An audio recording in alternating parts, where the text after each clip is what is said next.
Welcome to the 2013 Real Property Management Franchise Conference.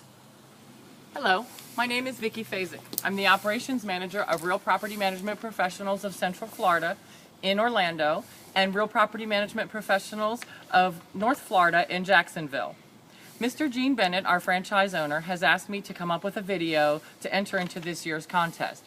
After being in property management for over 30 years, he figured I would have some stories to tell. And he was right. We have two scenes today to share with you. The first scene takes place at a home where an eviction has been scheduled. The manager arrives and meets with the sheriff. They knock on the door to let the resident know they are there to do the eviction. The eviction crew proceeds with the eviction, and the manager and the sheriff are talking in the driveway of the home. Suddenly, the resident exits the home and approaches the manager and the sheriff. And then the unthinkable happens. The resident slipped and fell. EMS arrives on the scene to tend to the resident, and the eviction process proceeds.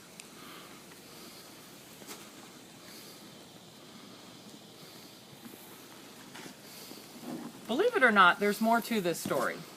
The very next day, the manager arrived at the property to do a more thorough move-out inspection. She discovered that the tenant had poured hot wax into all of the sink drains. It then hardened in the J-bend. All of the plumbing had to be inspected and replaced. The evicted resident then showed up at the home 30 days later, knocked on the door. The new resident opened the door, and the evicted resident proceeded to explain that she had items in the attic. The new resident called our office, and of course we told her that everything, including the items in the attic, were put to the curb when the sheriff was present for the eviction. That's not the end of the story. The most amazing part of the story is that about 60 days after the eviction, the former resident appeared in the office, this time with a handwritten 6-page letter explaining that the manager was a horrible person for evicting her and her family, and that karma would catch up with her in life. Not sure where that tenant is today, but as for us, we're still managing properties, and life is good.